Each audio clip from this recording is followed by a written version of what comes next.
Stop everything. Because today, right now, as this episode goes live, Pima County Sheriff Chris Nanos appeared on NBC's Today show and said something that sent shockwaves through every law enforcement expert, every true crime community, and every person who has been following this case since February 1st. 3 words, just 3 words. It was targeted. Not random, not opportunistic, not a burglary gone wrong. Targeted. Deliberate, chosen. An 84-year-old great-grandmother was specifically selected, specifically studied, and specifically taken. And the Sheriff of Pima County is now saying publicly that he believes he knows why. Not who, but why. And according to retired homicide detective Phil Ramos, who analyzed Nanos' statement exclusively, knowing the why without the who is one of the most agonizing positions in law enforcement, because it means investigators can see the shape of this crime. They can see the motive. They can almost reach out and touch the answer. But the name, the face, the person is still just beyond their grasp. Today is day 41, and today, everything changed. Nancy Guthrie, 84 years old, deeply faithful, fiercely loved, has been missing since February 1st, 2026. She is the mother of NBC TODAY co-anchor Savannah Guthrie, who suspended her broadcasting duties, including coverage of the 2026 Winter Olympics, to participate in the ongoing search. Nancy was born Nancy Ellen Long on January 27, 1942, in Fort Wright, Kentucky. She moved to the Tucson area in the early 1970s and spent more than 5 decades building her life in the Catalina foothills, a quiet, affluent suburban neighborhood nestled at the foot of the Santa Catalina Mountains, just north of Tucson. She was a woman of deep faith, limited mobility, and complete vulnerability to the person who came to her door at 1:47 a.m. on February 1st, wearing a ski mask, carrying a loaded gun, and knowing exactly what he was there to do. Today, 41 days later, her condition and whereabouts remain officially unknown.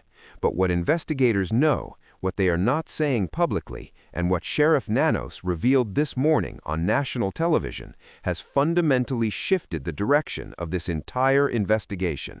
And today, I'm going to break down every single new development, the targeted theory, the backpack bombshell, the cartel question answered, the community taking the search into their own hands, the hardest question about whether Nancy is still alive, and the one detail from this morning's interview that nobody, not a single major outlet, has properly unpacked yet.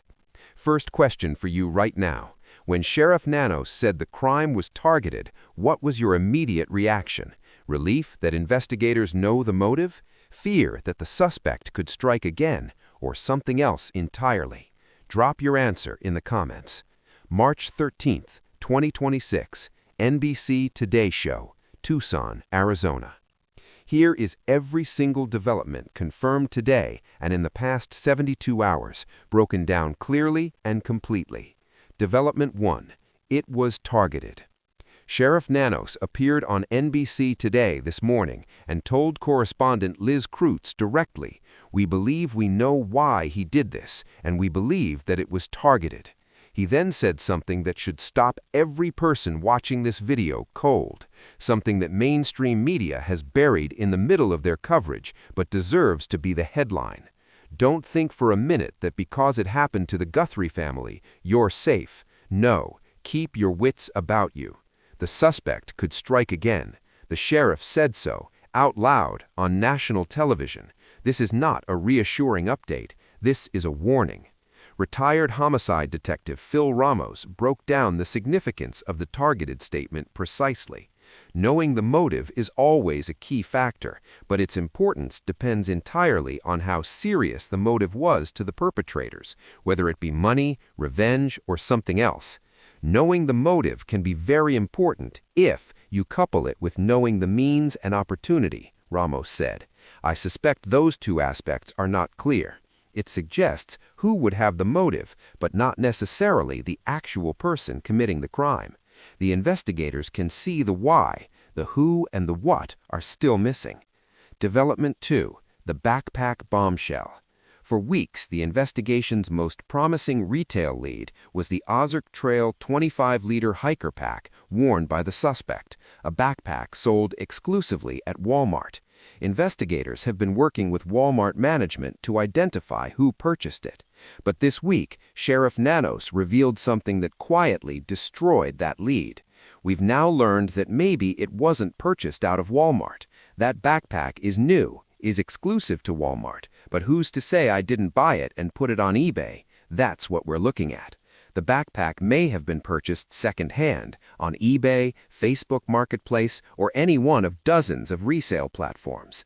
The Walmart transaction trail that investigators spent weeks following may have just gone cold. Development 3. The cartel question finally answered. For weeks, the question of Mexican cartel involvement has dominated online speculation. Today, we have the clearest picture yet. The FBI has contacted Mexican authorities, specifically the Attorney General of the Mexican state of Sonora, which borders Arizona. However, Sheriff Nanos confirmed investigators have found no evidence indicating Nancy was taken to Mexico. Former FBI agent Jennifer Coffendeifer was direct. Cartels would have been in and out quickly, would not have used shrubbery to obscure their faces, and would not risk crossing the border for an 84-year-old woman, given current immigration enforcement. But former U.S. Marshal Robert Almonte, who worked the Arizona-Mexico border for years, offered a different perspective. If this does involve Mexican cartels, I think it was done with the blessing of the Mexican cartels. They probably reached out to somebody to do the kidnapping. Almonte called Tucson ground zero for Sinaloa cartel fentanyl trafficking and said street gangs with cartel connections should not be ruled out. The official position, local ties are more likely. The expert warning, do not rule out cartel connections entirely. Development 4. The community takes over. As official updates have slowed, a group of mothers from Mexico whose own loved ones were taken by cartel violence traveled to Tucson to conduct their own volunteer search. They found a black glove and a backpack a few miles from Nancy's home. Deputies arrived and took the items, though the backpack was confirmed not to be the Ozark Trail one from the surveillance footage. Sheriff Nanos had to publicly warn volunteer search groups to stay off the property and give investigators space. Separately, TMZ founder Harvey Levin revealed that his organization received yet another letter, this time from someone claiming to know the identity of the kidnapper and writing, "I am not being taken seriously." The letter was forwarded to the FBI. Whether it's credible or another exploitation attempt remains unknown. Development 5. The hardest question. Today, we must confront what medical specialists have been saying privately for weeks. Cardiologists and sleep experts have analyzed the physiological reality of an 84-year-old woman with a heart condition being violently woken from deep sleep in the middle of the night. The trauma alone, the terror, the physical exertion of resistance, the shock of what was happening could trigger a fatal cardiac event in someone of Nancy's age and medical vulnerability. Without her daily heart medication, untouched on her kitchen counter since February 1st, her cardiac risk compounds with every passing day. The investigation has shifted from an active rescue operation to a more methodical forensic intelligence gathering approach.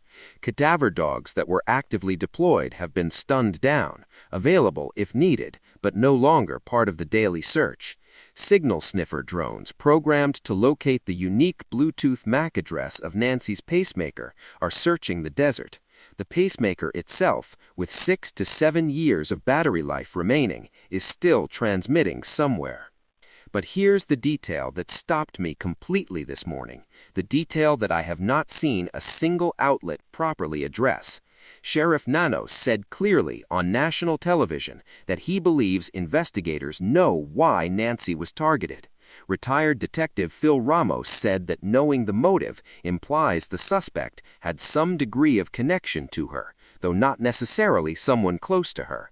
And then Nanos said something else that nobody has highlighted enough.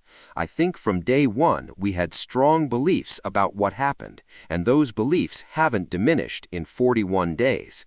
That's not the language of a confused investigation.